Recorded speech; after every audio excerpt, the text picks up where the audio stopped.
Subscribe करें और bell दबाएं ताकि कोई खबर रह न जाए।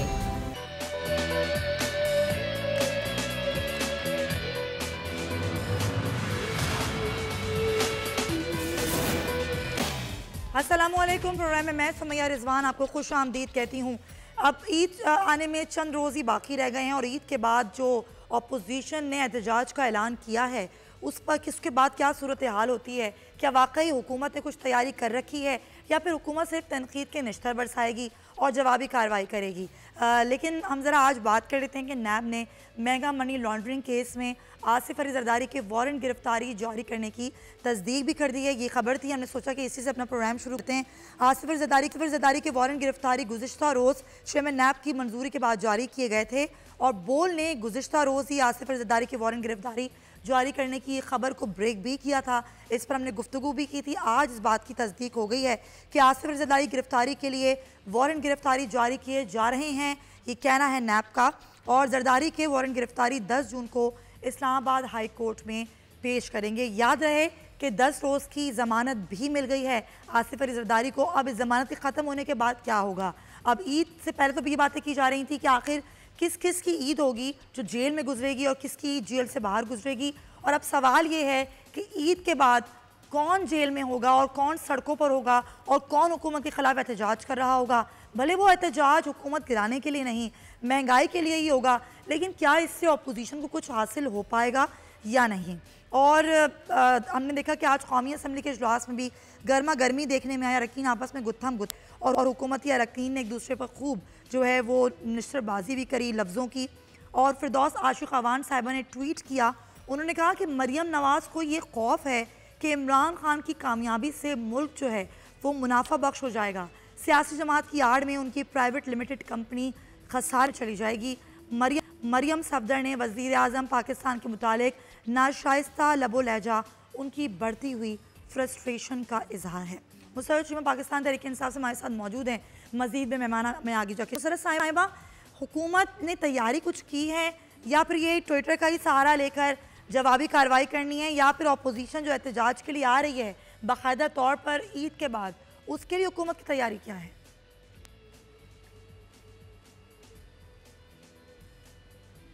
बिस्मिल्लाहिर्रहमानिर्रहीम। Thank you very much for inviting me आपके प्रोग्राम में। मैं सिर्फ इतना कहूँ कि इस हुकूमत को डील करने के लिए किसी भी तैयारी की इस अपोजिशन को डील करने के लिए किसी भी तैयारी की ज़रूरत नहीं है। अच्छा, ठीक है, तो फिर ये बताएं कि तैयारी की ज़रूरत नहीं है तो डील कैसे करेंगे? अपोजिशन तो कह रही है हम तो बैठेंगे, आप लोगों ने खुद कहा कंटेनर फराम करेंगे, धरना देंगे, तो फिर कंटेनर फराम करेंगे, धरना देने की परमिशन देंगे कि अपोजिशन आए और आके डी चौक पर धरना दे आप लोगों की तरह? नहीं देखें,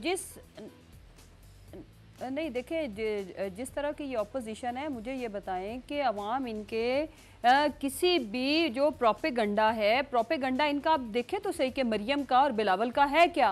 वो ये है कि हमारे पेरेंट्स ने जितना भी इस मुल्क के गरीब अवाम को लूटा है, जितना भी उन्होंने चोरी करके पैसा बाहर के ममालिक में इकट्ठा किया, जिस तरह से इन दोनों खानदानों की जायदादें फली फूली, वो अवाम से ढका छुपा नहीं है। तो इनका ये नैरेटिव ड्यूरिंग इलेक्शन कैंपेन बहुत बुरी तरह दोनों जमातों का पिटा है। इस वजह से आज मैं आपके सामने बैठी हूँ, पीटीआई को रिप्रेजेंट कर रही हूँ as a member provincial assembly बैठी हूँ। आप लोगों ने ऐसे बना दिए, देखें दो बातें हैं। हालात आप लोगों ने ऐसे बना दिए कि अगर आज अपोजिशन एहतजाज करना शुरू कर रही है तो कुछ हालात भी आप लोगों की तरफ से अच्छे नहीं है। महंगाई बढ़ चुकी है, पेट्रोल की कीमतें बढ़ रही हैं मुसलसल, बिजली की कीमतें भी आप लोग बढ़ा रहे हैं, गैस की कीमतें ही बढ़ा रहे हैं। अगर ये सिनेरियो है, ये माहौल है, तो फिर तो आप लोगों ने खुद माहौल फराम किया है कि आए और अपोजिशन एहतजाज करे महंगाई के खिलाफ।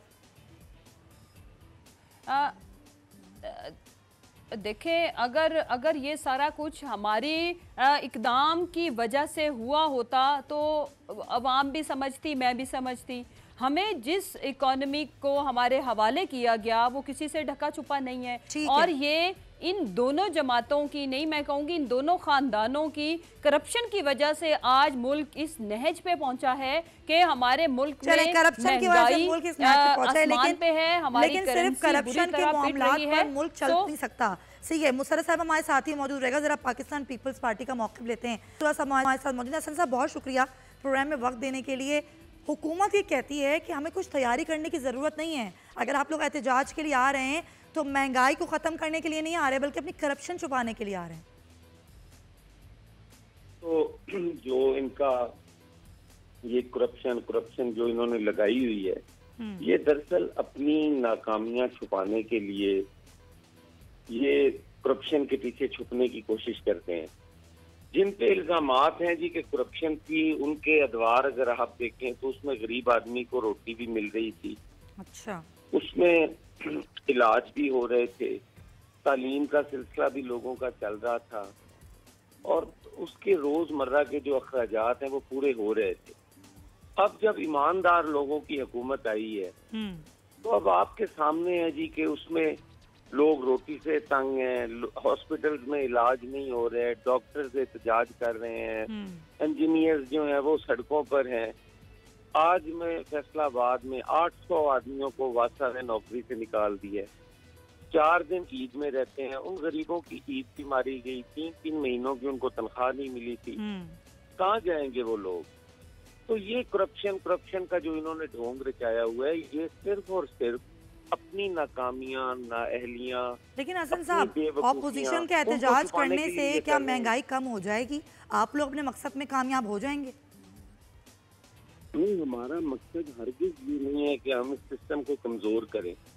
हम तो कहते हैं कि इसमें बेहतरी आनी चाहिए। हम तो इनको वही तो बात कर रही हूँ कि महंगाई कम हो जाए। तो क्या इस मकसद में कामयाब हो जाएगी ऑपोजिशन इस एहतजाज के बाद? इंशाअल्लाह ताला होगी जी। हम 8-9 महीने से इनको कह रहे हैं कि आओ मिलके बैठें, इस पे कोई चार्टर करते हैं, इकोनॉमी को बेहतर करने के लिए हम कुछ करते हैं।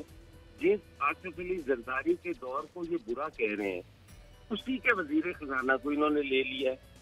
क्या अब उसकी कोई पॉलिसियां नहीं होंगी? वही पॉलिसियां जो उनकी थी, उन्हीं से इन्होंने इत्तेफाक किया है। इनको वापस आना पड़ेगा उससे। अपना ये करप्शन, ये बिल्कुल एहतसाब करें, जैसे हो रहा है करें, लेकिन कम से कम इसकी इकोनॉमी को तो तबाह ना करें, इस मुल्क का तो बेड़ा गर्क ना करें। ठीक। हसन साहब, एक और खबर है आज ही आई है कि जरदारी साहब के वारंट गिरफ्तारी नैब ने जारी करने की तस्दीक कर दी है। 10 जून के हवाले से वारंट गिरफ्तारी जारी किए गए, क्योंकि जमानत पर हैं जरदारी साहब, लेकिन 10 जून के बाद क्या होगा?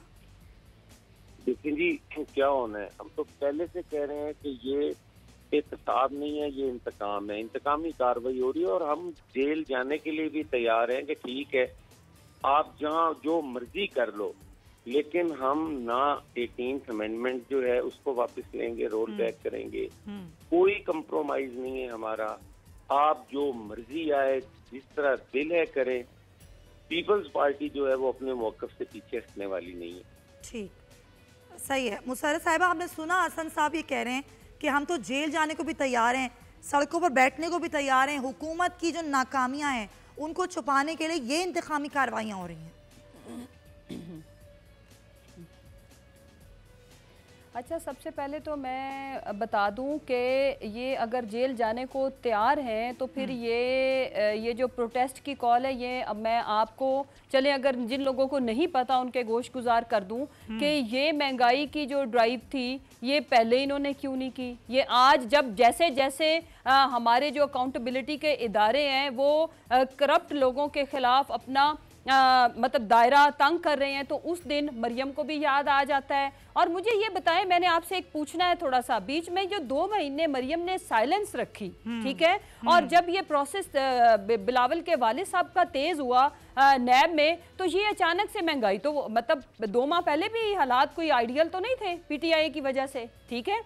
अगर हमने ये महंगाई की है तो वो 2 माह पहले भी थी।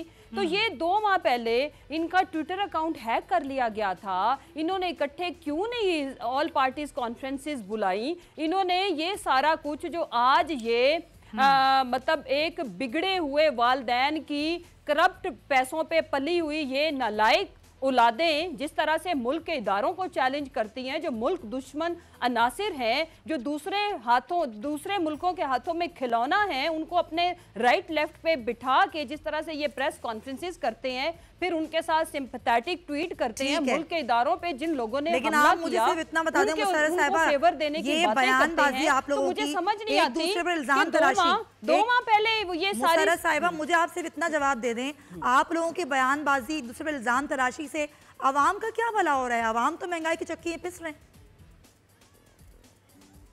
अच्छा नहीं, देखें हम तो, मेरी बात सुने, आज आपने हमें इस प्रोग्राम में बुलाया है। मेरा मानना यह है कि इस मुल्क में प्रोग्राम होने चाहिए गुर्बत पे, एजुकेशन पे, हेल्थ पे, ना कि ये चोर लोग कभी कुछ चोरों पे भी इतनी लाइव ट्रांसमिशन चली है जितनी इन चोरों पे चली है। अच्छा नहीं, लेट मी कंप्लीट। अच्छा उसके बाद मुझे ये बताएं, हमारा एजेंडा, अभी मेरे भाई फरमा रहे थे जिनकी आज भी एक सूबे में हुकूमत है, पिछली दफा भी हुकूमत थी, उससे पीछे उनकी सेंटर में हुकूमत थी जी, बड़ा अच्छा हालात थे। मैं चंद सवाल आपसे करूंगी, इनकी टर्न पे इनसे पूछिएगा कि सिंध में आज भी नकल माफिया का राज है, पेपर रोज लीक होते हैं, सोशल मीडिया पे चैनल्स प्रोग्राम करते हैं, इनसे रोकथाम नहीं होती। आज भी सिंध में थर में प्यासे बच्चे पानी की 2 बूंद को तरस रहे हैं। आज भी वो मुझे आइडियल हेल्थ की फैसिलिटीज दिखाई जाएं जो सिंध में इन्होंने दी, ये थे ना करें, हमें आज है का बताएं, और वो है में शामिल है एड्स फैलता हुआ ना सुना ना देखा।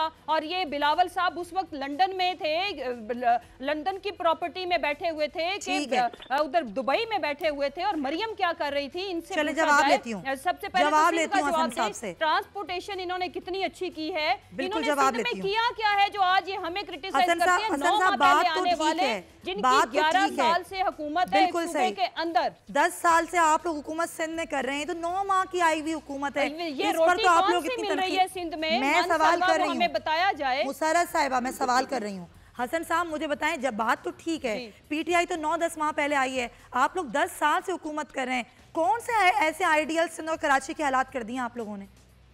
देखिए जी, मेरी गुजारिश ये है कि अगर तो हमने गालियां देकर और लोगों को बुरा भला कह के समझना है कि हुकूमत अच्छी चल रही है, तो मेरा ख्याल है ये ज्यादा देर और नहीं चलेगा। इनमें ये हुकूमत है, इनको हुकूमत वाला ही रवैया रखना चाहिए। सवाल करना मेरा हक है। आप कराची से प्रोग्राम करती हैं, कराची हुकूमत का पूछने के लिए आपके पास काफी, इनको बताएं, याद कराएं दोबारा, किसी को ले लें, जी वहाँ से किसी को आप ले लें, पीपल्स पार्टी को, वो आपको सारा कुछ बताएंगे। मैं पंजाब में बैठा हूँ, बता सकता हूँ, लेकिन इसके बावजूद आप मेरे से पंजाब के बारे में पूछें, वो आपके वहाँ पे पीपल्स पार्टी के स्पोक्समैन हैं, वो आपको सारा बताएंगे कि हेल्थ में हम क्या कर रहे हैं, थर में हमने क्या किया है, रोड इंफ्रास्ट्रक्चर के लिए हमने क्या किया है, एजुकेशन में क्या किया, आपके सामने है। आप हसन साहब वो तो हम पूछते रहते हैं, मुझे बता दें, CVD हमारे छोटे छोटे इजला तक पहुँच चुका है। हसन साहब वो तो हम पूछते रहते हैं, लेकिन कराची का सबसे बड़ा मसला क्या है? चलें सर, मैं आपसे पूछ रही हूँ, सर मैं आपसे पूछ रही हूँ, आपका ताल्लुक कराची से नहीं है, लेकिन बावजूद इसके आप जानते हैं कराची का मसला सबसे बड़ा क्या है हसन साहब?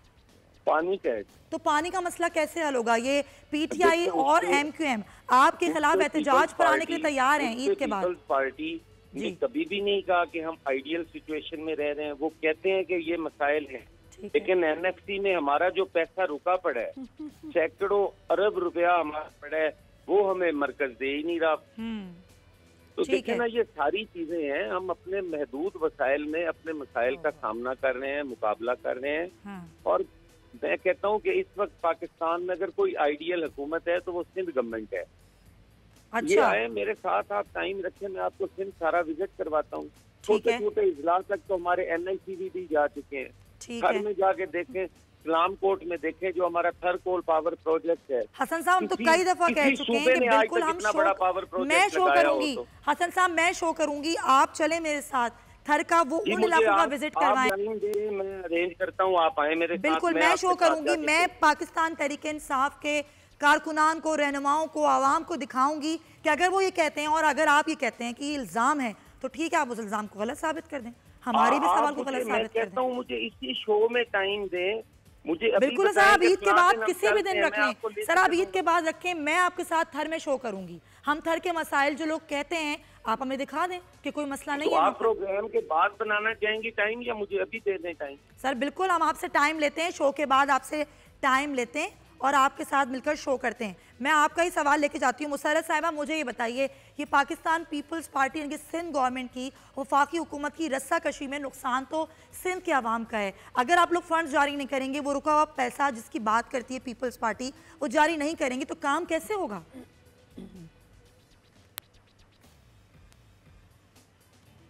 अच्छा, मुझे ये बताएं कि जो कब्जा माफिया है उसको कौन से, अव्वल तो इनका कोई फंड रुका हुआ नहीं है, ये अच्छा। सारा लेतोलाल से काम ले रहे हैं। और हमारी गवर्नमेंट आए हुए दिन कितने हुए हैं? और इनसे ये पूछा जाए कि क्या एड्स जिस तरह से फैला और वो भी जिन डिस्ट्रिक्ट्स में फैला, कितना फंड जारी कर दिया ऐसे हुकूमत को? इनको नहीं लगता कि हाँ उसमें हाँ अच्छा हाँ। उसके बाद दूसरी बात रह गई कि देखें अपनी कब तक, देखें हमें ज़रूर बिल्कुल ये मैं जो क्रिटिसिज्म पंजाब से रिलेटेड है, जो सेंटर से रिलेटेड है, केपीके से रिलेटेड है, वो हम सहेंगे। लेकिन 9 महीने याद रखा जाए कि ये सब कुछ हमारे जिस हालत में ये कैंसर ज़दा यानी कि इस मुल्क की इकोनॉमी को इन्होंने कैंसर जैसा क्रॉनिक मतलब डिजीज दे के छोड़ा। हम जी ये कहते जी हालात भाई इस मुल्क में कीमो चल रही है, आपकी इकोनॉमी के जो हालात है और उस सारे जो उसके साइड इफेक्ट्स हैं वो इनको सहने चाहिए थे।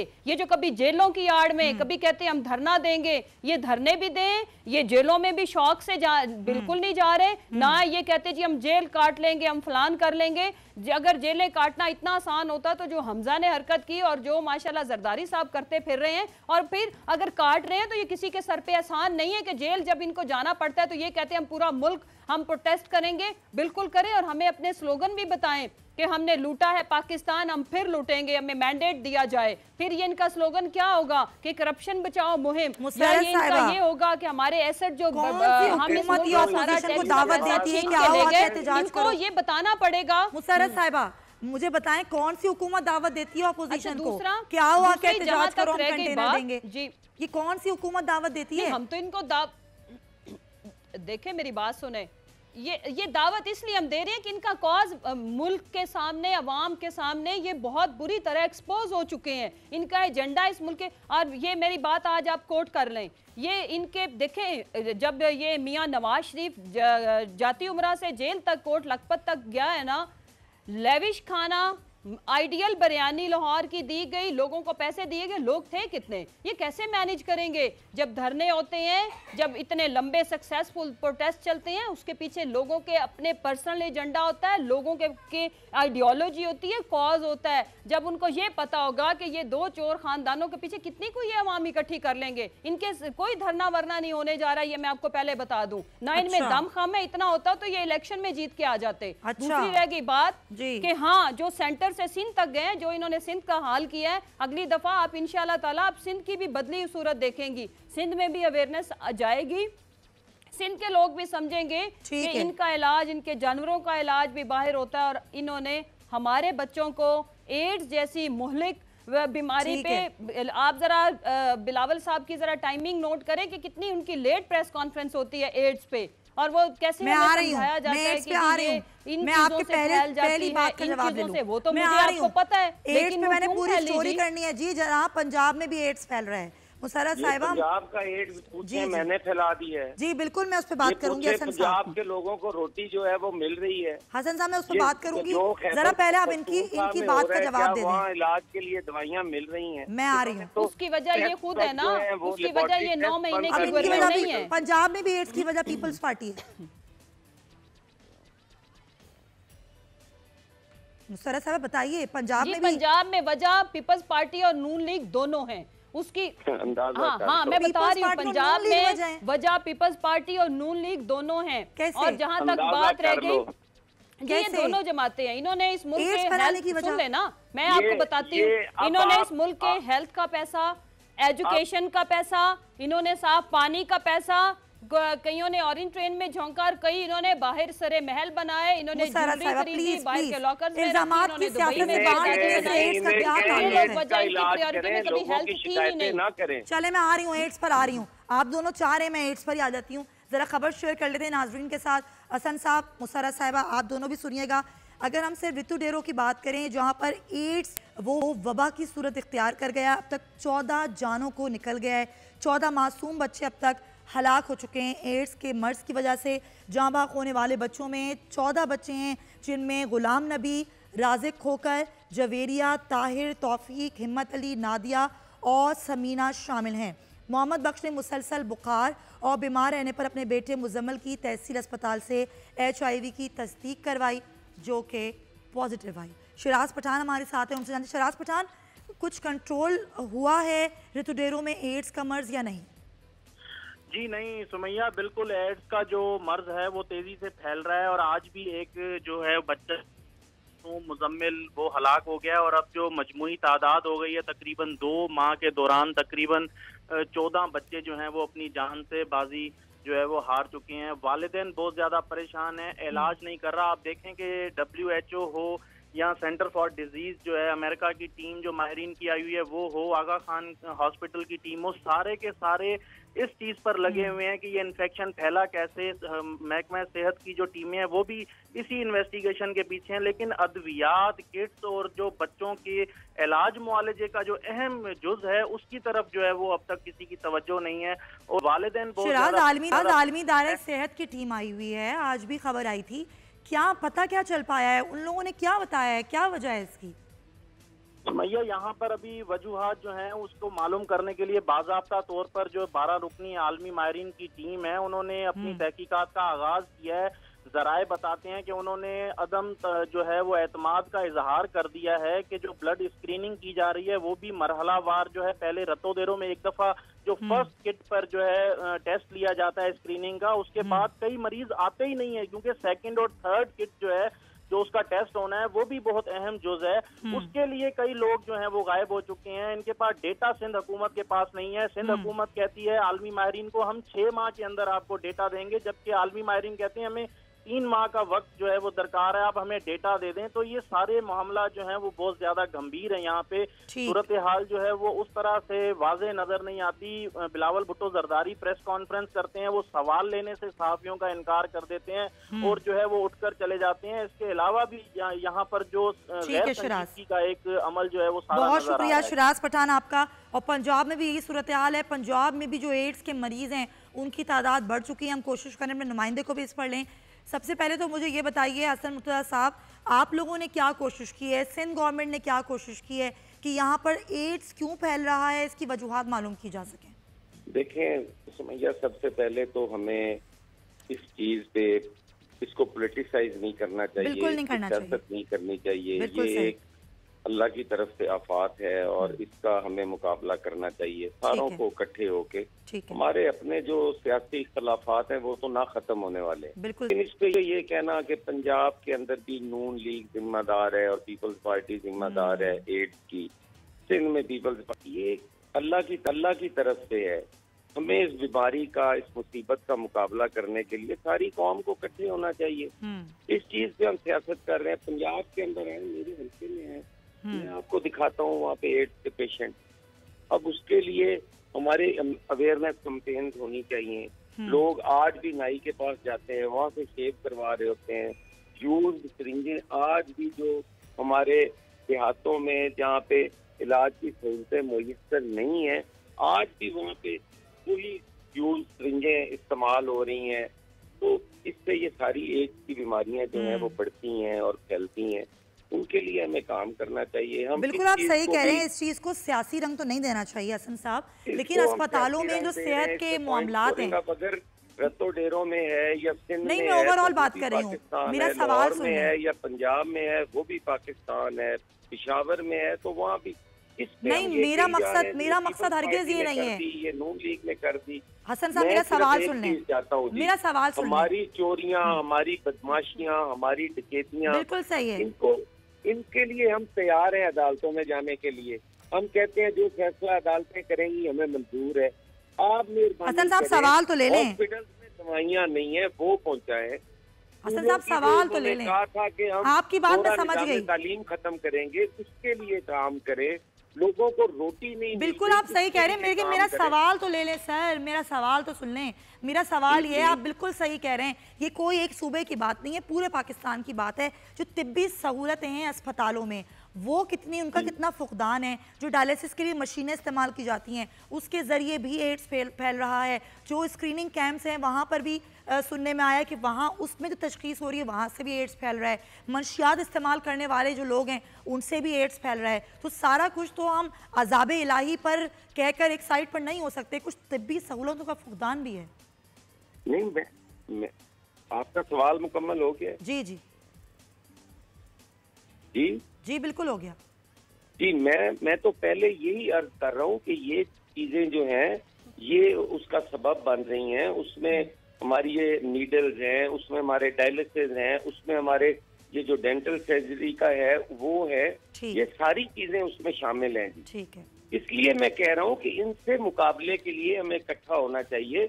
हम अपनी जो बाकी चीजें हैं वो हम करते रहें। अब इल्जामात लगा कर कब तक ये उसके पीछे छुटेंगे? इनको चाहिए कि ये आए हैं, ये अपने हॉस्पिटल को बेहतर करें। पहले लोग तो जोर से भाग गए, चले गए, अब वो जेलों में चले जाएंगे, लैब उनके बिल्कुल पीछे। पॉइंट टेकन हसन साहब, सारी चीजों को आप छोड़ दें, सियासी रंग ना दें। के लिए 9 महीने में क्या किया है, कोई आपका आगे कोई विजन है? बिल्कुल सही। हुकूमत और अपोजिशन को मिलकर इस पर काम करना चाहिए। पॉइंट टेकन, बिल्कुल सही, पॉइंट टेकन। सॉरी, ब्रेक का मुझे बहुत देर से कहा जा रहा है और हम यही कह रहे हैं कि इस बात को सियासी रंग ना दें, बल्कि अपोजिशन और हुकूमत मिलकर इस मसले का हल निकालें, क्योंकि ये आवाम की सेहत का मामला है। मैं मुसर्रत साहिबा का भी टेक लूंगी इस ब्रेक के बाद। स्टे विद अस।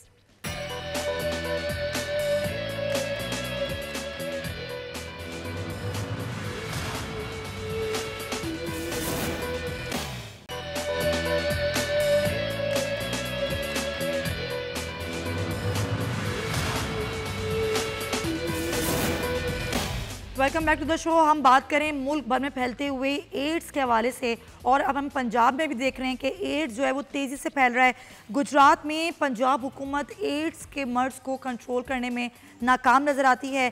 ज़िला भर में एड्स के मरीज़ों की तादाद 2000 से तजावुज़ कर गई, ये कहना है CO हेल्थ का। 120 से ज़ायद बच्चे भी एड्स जैसी बीमारी में मुब्तला हैं और एड्स की तशख़ीस और इलाज के लिए 3 सेंटर्स भी कायम किए गए हैं। म्यूनसिपल कमेटी जलालपुर में 900 से ज़ायद मर्द और ख़वातीन एड्स का शिकार हैं। मुसर्रत साहिबा, बिल्कुल सियासी रंग नहीं देना चाहिए, और मैं यही चाहूँगी कि आप लोग सियासतदान भी इस तनकीद से बच जाएँ जो एक दूसरे पर आप लोग इल्ज़ाम तराशी करते हैं, बल्कि इसका कोई हल ढूंढें। जब इतनी बड़ी तादाद एड्स में मुब्तला लोगों की है, चाहे वो सिंध में हो, पंजाब में हो, KPK में हो, कहीं भी हो, तो इसका हल ढूंढें। क्या वजह क्या है?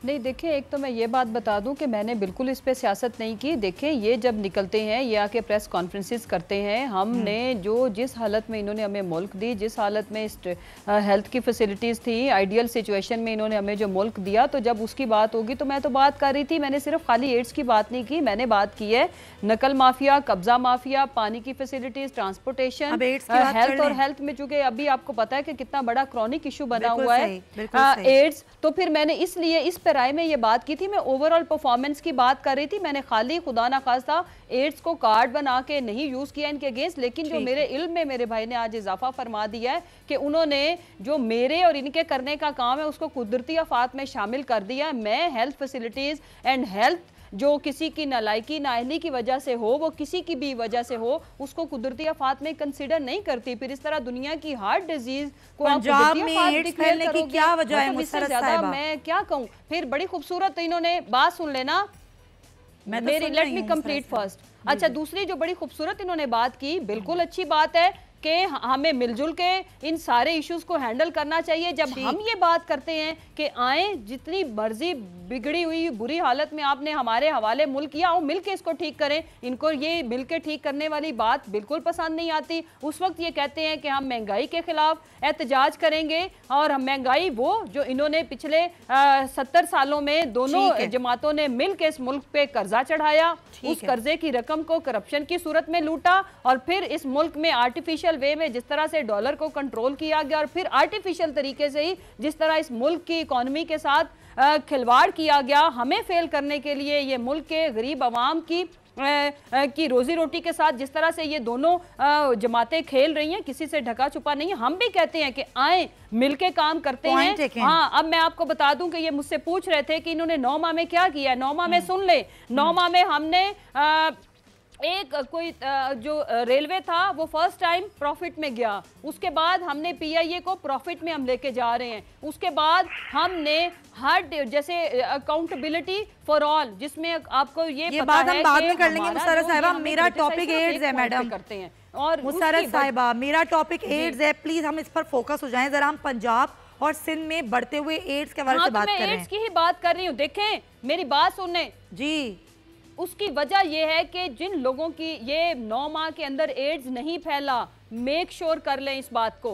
ये वो लापरवाहियां हैं, वो ये नाअहलियां हैं जो सालों दर सालों होती रही। मैंने जिनको क्रिटिसाइज किया उनकी 11वां साल है। अब इसको कंट्रोल कौन करेगा? चले जी, मान लिया मुसर्रत साहिबा, 9 माह में नहीं फैला, इन 70 सालों में फैल गया एड्स। हम करेंगे ना, हम करेंगे, ठीक हो गया, हम करेंगे, पॉइंट टेकन, हम करेंगे। हम ये इसको कुदरती आफत बिल्कुल डिक्लेयर नहीं करेंगे। हम इसमें जो प्रिवेंटिव्स हैं हम करेंगे और हम कर रहे हैं। हम इसमें हम इनको ये कहते हैं कि हमारी मदद बिल्कुल ना करें, उस मुल्क के अवाम की मदद करें जिन्होंने इनको भी चलो कभी ना कभी तो वोट दिया था। पॉइंट टेकन, बेहतरीन बात कर दी आपने, किया था हसन साहब, और आज भी सिंध में एक पूरे सूबे में कर रहे हैं। बेहतरीन बात कर दी मुसर्रत साहिबा ने। जी हसन साहब, क्या कहेंगे इस पर? सुमैया, मैं पहले तो एक चीज क्लियर करूं कि जो बीमारियां आती हैं ये अल्लाह की तरफ से ही आती हैं, इंसान ये लेके नहीं आता, कोई भी हुकूमत लेके नहीं आती।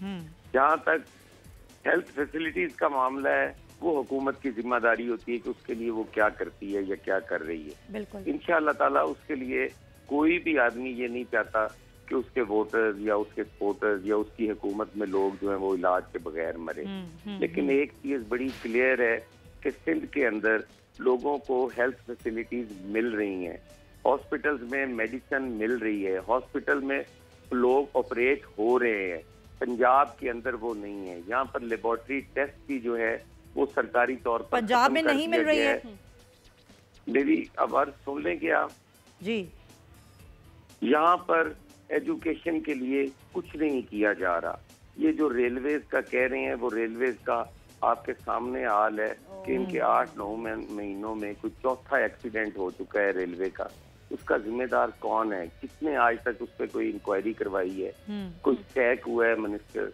किसी के जिम्मेदारी वो फिक्स हुई है? एक्सीडेंट्स पे किसी का इख्तियार नहीं होता। ये कुदरती आफत में शामिल कर सकते हैं। ये जब भी बात करेंगे एड्स का आप पूछती हैं, ये साथ ही शुरू कर देती हैं जी 11 साल फलां की हुकूमत रही, 50 साल फलां की हुकूमत रही।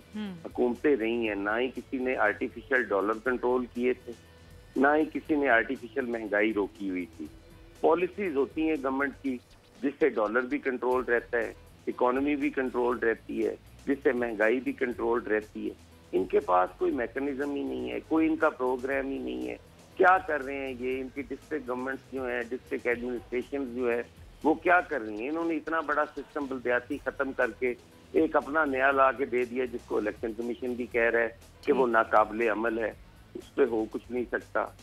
ये सारी चीजें जो हैं ये अपने बचपने की नजर कर रहे हैं, अपनी गैर जिम्मेदाराना तर्ज हुकूमत है इनका, लोगों पे इल्जाम तराशियां हैं, गालियों के अलावा इनके पास चीज कोई नहीं है। डिलीवर करने का वक्त इनका है, कहते हैं 9 महीने हमें कम है, इनकलाब महीने देख के आते हैं। भुट्टो साहब को जब इक़्तिदार मिला था तो उस वक्त टूटा हुआ मुल्क था। अच्छा, आप मुझे ये बता दें, हारी हुई फौज थी, पीपल्स पार्टी ने 90,000 जंगी कैदी थे। बिल्कुल सही है। ने पहले 4 महीनों में इस मुल्क को आइन भी दिया, इस मुल्क का 90,000 जंगी कैदी छुड़वाया, 5,000 मुरब्बा मील रकबा वापस करवाया, एटम बॉम्ब की बुनियाद रखी। ये सारी इतनी बड़ी चीजें अगर हो सकती हैं तो 9 महीने को कम टाइम नहीं है। अच्छा, लास्टली मुझे बता दें, जो अदालतों का काम है वो अदालतों को करने दें। चलें, ठीक है, उस बात को एक साइड पर रख दें। हसन साहब, लास्टली मुझे बता दें, इलाज देना इनका काम है, लोगों को तालीम देना। बिल्कुल, हर हुकूमत में पड़े हुए हैं। हसन साहब, मुझे लास्टली सर बता दें, लास्टली बता दें, ऐवान में पाकिस्तान पीपल्स पार्टी की जानिब से गालिबन शाजिया मरी साहिबा ने एड्स के हवाले से आवाज़ उठाई थी, अगर मैं गलत नहीं हूँ तो।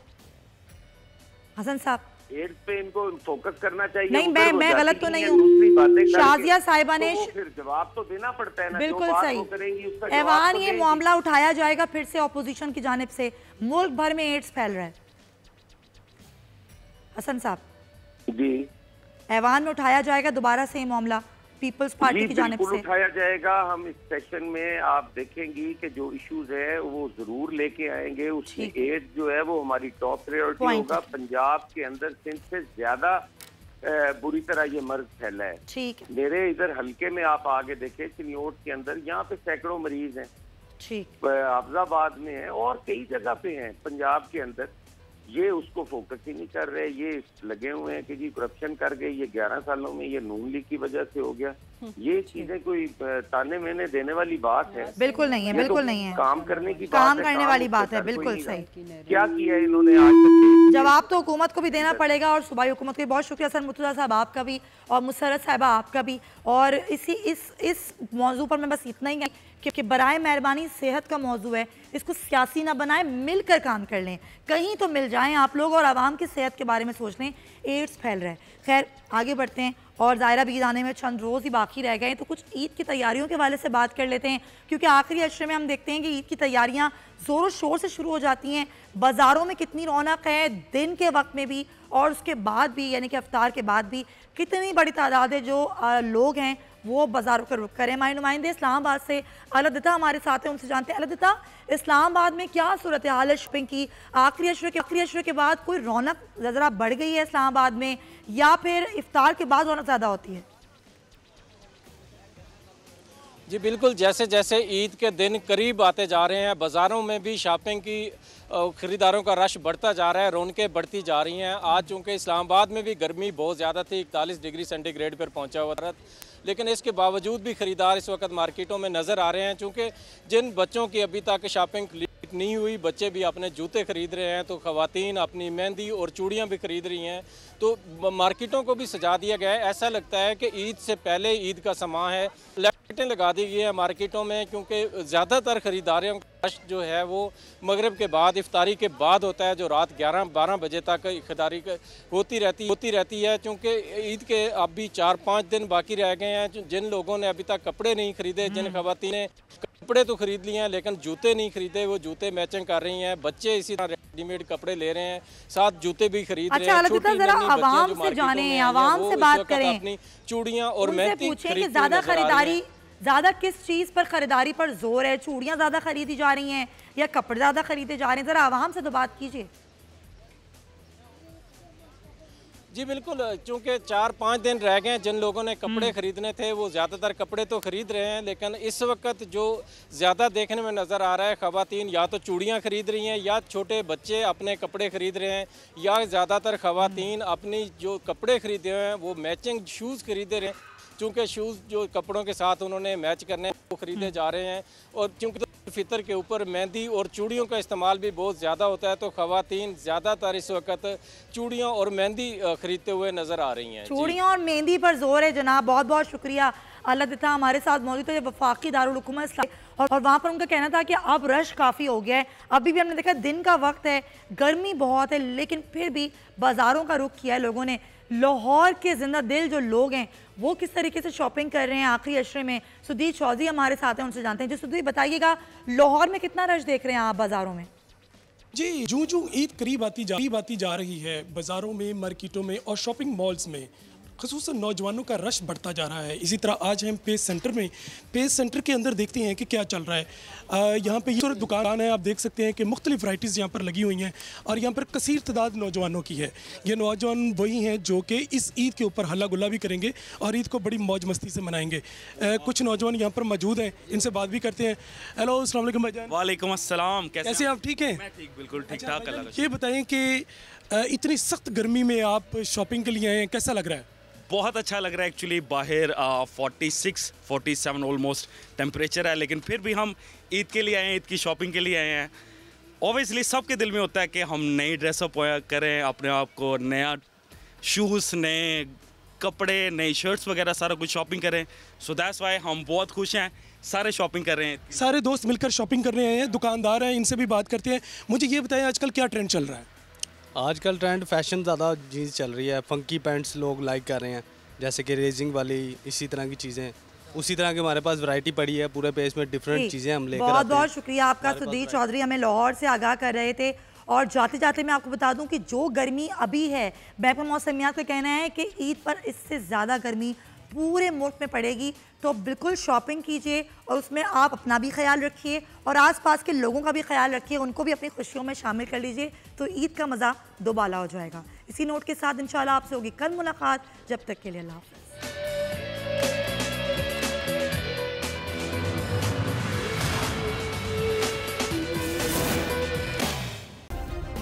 सब्सक्राइब करें और बेल दबाएं ताकि कोई खबर रह न जाए।